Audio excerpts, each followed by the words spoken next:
2016 November 8-നായിരുന്നു ഇന്ത്യയിൽ not നിരോധനം നടപ്പിലാക്കിയിട്ടുണ്ടായിരുന്നത്. എന്നാൽ അതിന് കൃത്യം 3 മാസങ്ങൾക്ക് മുമ്പ്, കൃത്യമായിട്ട് പറയുകയാണെങ്കിൽ 2016 ഓഗസ്റ്റ് 8-ന് ഇന്ത്യയിൽ 325 കോടിയുമായി സഞ്ചരിച്ചൊരു ട്രെയിൻ കൊള്ളയടിക്കപ്പെട്ടിട്ടുണ്ടായിരുന്നു. ഹോളിവുഡ് സിനിമകളെ വെല്ലുന്ന രീതിയിലുള്ളൊരു കൊള്ള, ഇന്ത്യയിലെ തന്നെ ഏറ്റവും വലിയ ട്രെയിൻ കൊള്ള. Welcome back to AFWORLD AFLU here.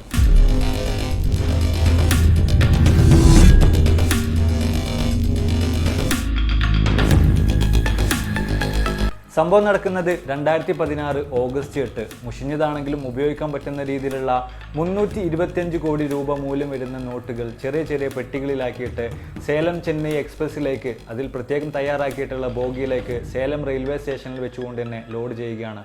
അത്തരത്തിൽ ക്യാഷ് എല്ലാം ആ ഒരു ബോഗിയിലേക്ക് നിറച്ചതിനു ശേഷം RBI ഉദ്യോഗസ്ഥർ തന്നെ ബോഗി ഭദ്രമായിട്ട് അടക്കുകയും അതിന് സീൽ വെക്കുകയും ചെയ്യുകയാണ്. ഈ ഒരു പണത്തിൻ്റെ സുരക്ഷയ്ക്ക് വേണ്ടിയിട്ട് 18 പോലീസ് ഉദ്യോഗസ്ഥർ തോക്കുമായിട്ട് ആ ഒരു ട്രെയിനിൽ തന്നെ കയറിയിട്ടുണ്ടായിരുന്നു.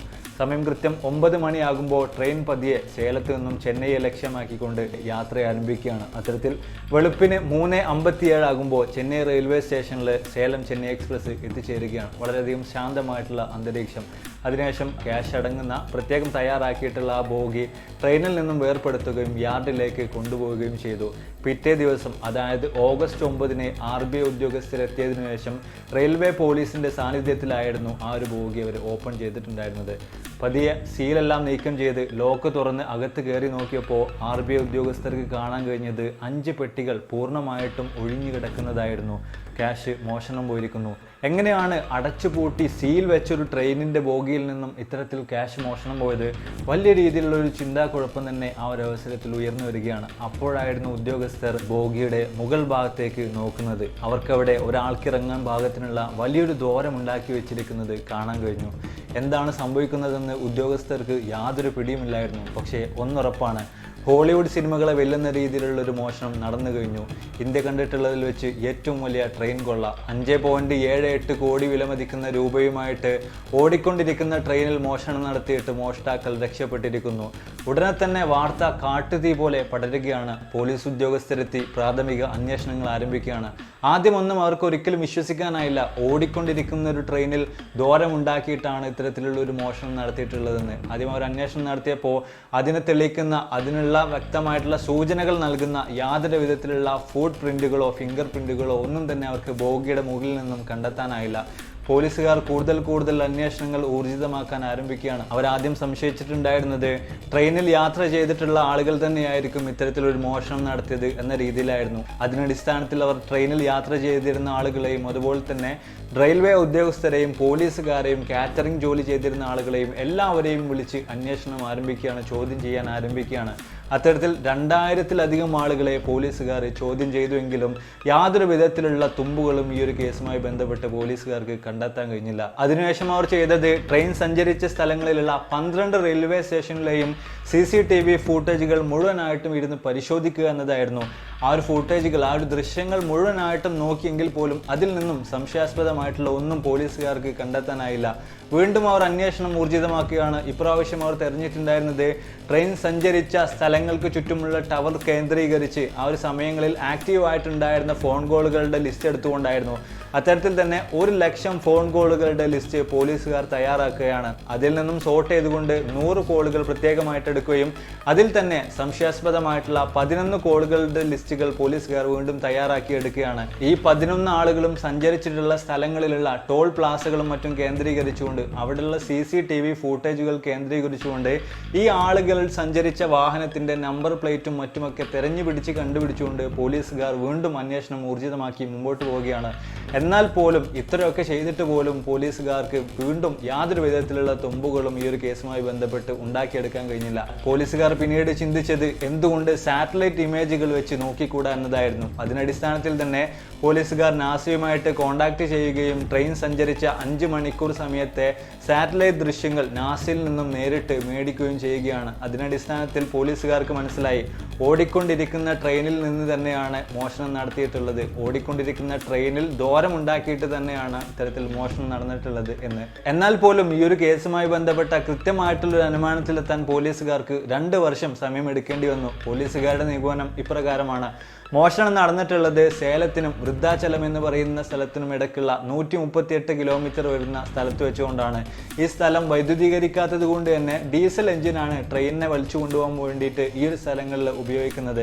സേലത്ത് നിന്നും ട്രെയിൻ യാത്ര ചെയ്തിച്ച് ഏതാനും മിനിറ്റുകൾ പിന്നിടുമ്പോൾ മോഷ്ടാക്കൾ നേരെ ട്രെയിനിന് മുകളിലേക്ക് കയറുകയും ഗ്യാസ് കട്ടർ ഉപയോഗിച്ചുകൊണ്ട് പണമിരിക്കുന്ന ബോഗിയിൽ ഒരാൾക്ക് ഇറങ്ങാൻ പാകത്തിനുള്ള ഒരു ദ്വാരം അവിടെ നിർമ്മിച്ചെടുക്കുകയും ചെയ്യുകയാണ്. അതിനുശേഷം അവിടെ നിന്നും മോഷണം നടത്തുകയും ട്രെയിൻ പതിയെ സ്പീഡ് കുറഞ്ഞപ്പോൾ വൃദ്ധാചലത്തിനടുത്തുള്ള സ്ഥലത്ത് വെച്ചുകൊണ്ട് ട്രെയിനിൽ നിന്നും അവർ ചാടി ഇറങ്ങുകയും ചെയ്തു. ട്രെയിൻ വൃദ്ധാചലത്ത് എത്തിയതിനു ശേഷം ഡീസൽ എഞ്ചിൻ മാറ്റി ഇലക്ട്രിക് എഞ്ചിൻ ആക്കാൻ എടുത്ത 1 മണിക്കൂർ സമയത്തിനുള്ളിൽ തന്നെ മോഷ്ടാക്കൾ മറ്റു പല ട്രെയിനുകളിൽ കയറിക്കൊണ്ട് അവിടെ നിന്നും സ്ഥലം കാലിയാക്കി. ഇത്രയുമായിരുന്നു ഈ ഒരു കേസുമായി ബന്ധപ്പെട്ട പോലീസുകാരുടെ നിഗമനം. കാര്യങ്ങൾ എങ്ങനെയൊക്കെ ആണെങ്കിലും ഓഗസ്റ്റ് 8 ഇത്തരത്തിലൊരു മോഷണം നടന്നു കഴിഞ്ഞ് കൃത്യം 3 മാസങ്ങൾ പിന്നിടുമ്പോൾ നവംബർ 8 500 രൂപയുടെയും അതുപോലെ തന്നെ 1000 രൂപയുടെയും നോട്ടുകൾ പൂർണ്ണമായിട്ടും നിരോധിച്ചതുകൊണ്ട് തന്നെ കള്ളന്മാർക്ക് ഒരിക്കലും അവരുടെ കയ്യിലുള്ള ഈ ഒരു തുക മുഴുവനായിട്ടും ചെലവഴിക്കാൻ കഴിഞ്ഞിട്ടില്ല. മാത്രമല്ല ഇപ്പോൾ പല ആളുകളും ചിന്തിക്കുന്ന ഒരു കാര്യം, സാധാരണഗതിയിൽ ഇത്തരത്തിലുള്ള മോഷണങ്ങളൊക്കെ നടന്നു കഴിഞ്ഞാൽ നോട്ടുകളുടെ സീരിയൽ നമ്പറുകൾ വെച്ചുകൊണ്ടായിരിക്കും അതൊക്കെ കണ്ടുപിടിക്കുന്നത്. അങ്ങനെയാണെങ്കിൽ എന്തുകൊണ്ട് അത്തരത്തിലുള്ളൊരു കാര്യം ഇവിടെ ചെയ്തുകൂടാ എന്നായിരിക്കും. ഇവിടെ നമ്മൾ നോക്കുകയാണെങ്കിൽ വളരെയധികം മുഷിഞ്ഞതുകൊണ്ട് കത്തിക്കാൻ വേണ്ടിയിട്ട് കൊണ്ടുപോയിരുന്ന നോട്ടായിരുന്നു ഇത്തരത്തിൽ ഇവർ കൊള്ളയടിച്ചിട്ടുണ്ടായിരുന്നത് അല്ലെങ്കിൽ മോഷ്ടിച്ചിട്ടുണ്ടായിരുന്നത്. അപ്പോൾ അതുകൊണ്ട് തന്നെ കത്തിക്കാൻ കൊണ്ടുപോവുകയാണ് എന്നതുകൊണ്ട് തന്നെ ആ ഒരു നോട്ടുകളുടെ സീരിയൽ നമ്പറുകൾ ഒന്നും തന്നെ RBI നോട്ട് ചെയ്ത് വെച്ചിട്ടുണ്ടായിരുന്നില്ല. അതുകൊണ്ട് തന്നെ സീരിയൽ നമ്പറുകൾ വെച്ചുകൊണ്ട് കള്ളന്മാരെ പിടിക്കുക എന്ന് പറഞ്ഞത് ഇമ്പോസിബിൾ ആയിട്ടുള്ളൊരു കാര്യം തന്നെയാണ്. എങ്ങനെയാണ് ഇത്രയധികം ബ്രില്യൻ്റ് ആയിട്ട് കള്ളന്മാർക്ക് മോഷണം നടത്താൻ കഴിഞ്ഞതെന്ന് ഇന്നും വലിയ രീതിയിലുള്ളൊരു ചോദ്യചിഹ്നം തന്നെയാണ്. എന്തൊക്കെയായാലും ഒരു കാര്യം ഉറപ്പാണ്, RBI ഉദ്യോഗസ്ഥനോ അല്ലെങ്കിൽ ഈ ഒരു പണം കൊണ്ടുപോകുന്ന സമയത്ത് ആ ഒരു ട്രെയിനിൽ ഉണ്ടായിരുന്ന ഉദ്യോഗസ്ഥനോ ആരോ ഈ ഒരു കള്ളന്മാരെ നല്ല രീതിയിൽ തന്നെ സഹായിച്ചിട്ടുണ്ട്. അല്ലെങ്കിൽ ഒരു കാരണവശാലും പണം കൊണ്ടുപോകുന്നത്, രഹസ്യമായിട്ട് പണം കൊണ്ടുപോകുന്നത് ആരും തന്നെ അറിയുകയില്ല. മാത്രമല്ല ഏത് ബോഗിയിലാണ് പണം വെച്ചിരിക്കുന്നതെന്നും എവിടെയാണ് അതിന് വേണ്ടിയിട്ട് തുറക്കേണ്ടതെന്നും ഒന്നും തന്നെ ഉദ്യോഗസ്ഥരുടെ യാതൊരു സഹായവുമില്ലാതെ ഒരു കാരണവശാലും കള്ളന്മാർക്ക് കണ്ടെത്താനാവില്ല. അതുകൊണ്ട് തന്നെ അകത്തുള്ള ഒരാളുടെ സഹായം ലഭിച്ചിട്ടുണ്ട് എന്ന കാര്യം വളരെയധികം ഷുവറായിട്ടുള്ള കാര്യമാണ്. അതുപോലെ തന്നെ മറ്റു ചില പോലീസുകാർ അഭിപ്രായപ്പെടുന്നത് സേലത്ത് നിന്നും പണമടങ്ങുന്ന ബോഗിയുമായിട്ട് ട്രെയിൻ സഞ്ചരിക്കുന്നതിന് മുമ്പ് തന്നെ ചില ഉദ്യോഗസ്ഥർ കള്ളന്മാരെ ബോഗിക്കകത്ത് കയറ്റിയിരിക്കണം എന്ന നിലയിലാണ്. അങ്ങനെയാണെങ്കിൽ മാത്രമേ ഇത്ര വളരെ സിമ്പിളായിട്ടൊരു മോഷണം നടത്തിക്കൊണ്ട് കള്ളന്മാർക്ക് അവിടെ നിന്നും രക്ഷപ്പെടാൻ കഴിയുമെന്നാണ് ഇത്തരക്കാരെല്ലാം അഭിപ്രായപ്പെടുന്നത്. കാര്യങ്ങൾ ഇങ്ങനെയൊക്കെയാണെങ്കിലും മോഷണം നടന്ന് 2 വർഷങ്ങൾ പിന്നിടുമ്പോൾ യഥാർത്ഥത്തിലുള്ള മോഷ്ടാക്കളെ തങ്ങൾ കണ്ടെത്തിയെന്നാണ് പോലീസുകാർ അഭിപ്രായപ്പെടുന്നത്. മധ്യപ്രദേശിൽ നിന്നുള്ള 5 ക്രിമിനലുകൾ, 5 മോസ്റ്റ് വാണ്ടഡ് ആയിട്ടുള്ള ക്രിമിനലുകളാണ് ഇത്തരത്തിലുള്ള ഈ ഒരു മോഷണം നടത്തിയെന്നുള്ള ഒരു അനുമാനത്തിലാണ് അവസാനം പോലീസുകാർ എത്തിച്ചേർന്നിട്ടുണ്ടായിരുന്നത്. എന്തൊക്കെ പറഞ്ഞു കഴിഞ്ഞാലും പോലീസുകാർ നല്ല രീതിയിൽ തന്നെ ആദ്യം മുതൽ തന്നെ ഈ ഒരു ക്യാഷിനെ സംരക്ഷിക്കുകയാണെങ്കിൽ ആ ഒരു ബോഗിൽ 1-2 പോലീസുകാർ കയറി ഇരിക്കുകയായിരുന്നു എങ്കിലൊക്കെ ക്യാഷ് നഷ്ടമാകുന്നത് വളരെ സിമ്പിൾ ആയിട്ട് തന്നെ നമുക്ക് തടയാൻ കഴിയുമായിരുന്നു. അതുപോലെ തന്നെ ഓരോ സ്റ്റേഷനിൽ ട്രെയിൻ നിർത്തുമ്പോഴും പോലീസുകാർ ഇറങ്ങിയിട്ട് ആ ഒരു ലോക്കിനോ അതുപോലെ തന്നെ സീലിനോ എന്തെങ്കിലും തരത്തിലുള്ള കംപ്ലൈന്റുകൾ സംഭവിച്ചിട്ടുണ്ടോ, ആരെങ്കിലും അതിനെ തടസ്സപ്പെടുത്തുന്ന രീതിയിൽ എന്തെങ്കിലും ചെയ്തിട്ടുണ്ടോ എന്നൊക്കെ പരിശോധിച്ച് നോക്കുമായിരുന്നു. എന്നാൽ അപ്പോഴൊന്നും അവർ ട്രെയിനിൻ്റെ ആ ഒരു ബോഗിയുടെ അകത്ത് കയറിയിട്ട് നോക്കിയിട്ടുണ്ടായിരുന്നില്ല. ഇത്തരത്തിലുള്ള കാര്യങ്ങളൊക്കെ ശ്രദ്ധിച്ചിരുന്നുവെങ്കിൽ 5.78 കോടി രൂപയുടെ നോട്ടുകൾ നഷ്ടമാവില്ലായിരുന്നു.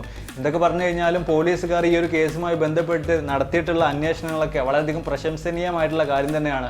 ഇത്രയധികം കോളുകൾ ട്രാക്ക് ചെയ്തുകൊണ്ട് അതിൽ നിന്നും 100 ആളുകളെ മാത്രം തിരഞ്ഞെടുത്തുകൊണ്ട് അതിൽ തന്നെ 11 ആളുകളെ, സംശയാസ്പദമായിട്ടുള്ള 11 ആളുകളെ മാറ്റി നിർത്തിക്കൊണ്ട് ആ 11 ആളുകളുടെയും കോളുകളും അതുപോലെ തന്നെ അവർ സഞ്ചരിച്ചിട്ടുള്ള സ്ഥലങ്ങളും മുഴുവനായിട്ടും ട്രാക്ക് ചെയ്തുകൊണ്ടായിരുന്നു യഥാർത്ഥത്തിലുള്ള കുറ്റവാളികളിലേക്ക് പോലീസുകാർ എത്തിയിട്ടുണ്ടായിരുന്നത്.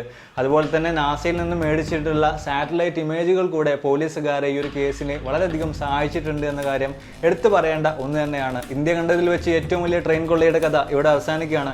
വീഡിയോ തീർച്ചയായിട്ടും നിങ്ങൾക്ക് ഇഷ്ടപ്പെട്ടാണെന്ന് വിചാരിക്കുന്നു. ഇഷ്ടപ്പെട്ടാൽ തീർച്ചയായിട്ടും ലൈക്ക് ചെയ്യണം. നിങ്ങളുടെ അഭിപ്രായങ്ങൾ താഴെ കമൻറ്റ് ചെയ്യണമെന്ന് മറക്കരുത്. അതുപോലെ തന്നെ നമ്മൾ ഇനി അങ്ങോട്ട് എല്ലാ ദിവസവും വീഡിയോ ചെയ്യാൻ ചെറിയൊരു പ്ലാൻ ഉണ്ട്. അപ്പോൾ ഇതുപോലുള്ള നല്ല ഇൻട്രസ്റ്റിംഗ് ആയിട്ടുള്ള ടോപ്പിക്കുകളും വല്ലതും നിങ്ങളുടെ കയ്യിലുണ്ടെങ്കിൽ, അല്ലെങ്കിൽ ഞാൻ വീഡിയോ ചെയ്യണമെന്ന് നിങ്ങൾ ആഗ്രഹിക്കുന്ന വല്ല ടോപ്പിക്കുകളും നിങ്ങളുടെ കയ്യിലുണ്ടെങ്കിൽ അതൊക്കെ തീർച്ചയായിട്ടും താഴെ കമൻറ്റ് ചെയ്യുക. അല്ലെങ്കിൽ ഇൻസ്റ്റാഗ്രാമിൽ നിങ്ങൾ മെസ്സേജ് അയക്കുക. ഇൻസ്റ്റാഗ്രാമിൽ അഫ്ലു ഹിയർ എന്ന് സെർച്ച് ചെയ്താൽ മതി. അല്ലെങ്കിൽ ലിങ്ക് ഞാൻ താഴത്തെ ഡിസ്ക്രിപ്ഷനിൽ അതേപോലെ തന്നെ കമൻറ്റ് ബോക്സിലോ കൊടുക്കുക. അപ്പോൾ അതുവഴി നിങ്ങൾക്ക് കയറി വരാൻ കഴിയും. പിന്നെ അതുപോലെ തന്നെ നമ്മുടെ ചാനലുമായി ബന്ധപ്പെട്ട എല്ലാവിധ അപ്ഡേറ്റുകളും അപ്പോൾ തന്നെ നമ്മൾ നമ്മുടെ ഇൻസ്റ്റാഗ്രാം പേജിലൂടെ അറിയിക്കാറുണ്ട്. അപ്പോൾ ഇൻസ്റ്റാഗ്രാം യൂസ് ചെയ്യുന്ന ആളുകൾ തീർച്ചയായിട്ടും ഒന്ന് ഫോളോ ചെയ്യാൻ ശ്രമിക്കുക. അപ്പോൾ അതിൽ നല്ല ഒരുപാടധികം വീഡിയോസുകളുമായിട്ട് കണ്ടുമുട്ടാവുന്ന പ്രതീക്ഷയോടെ ബൈ.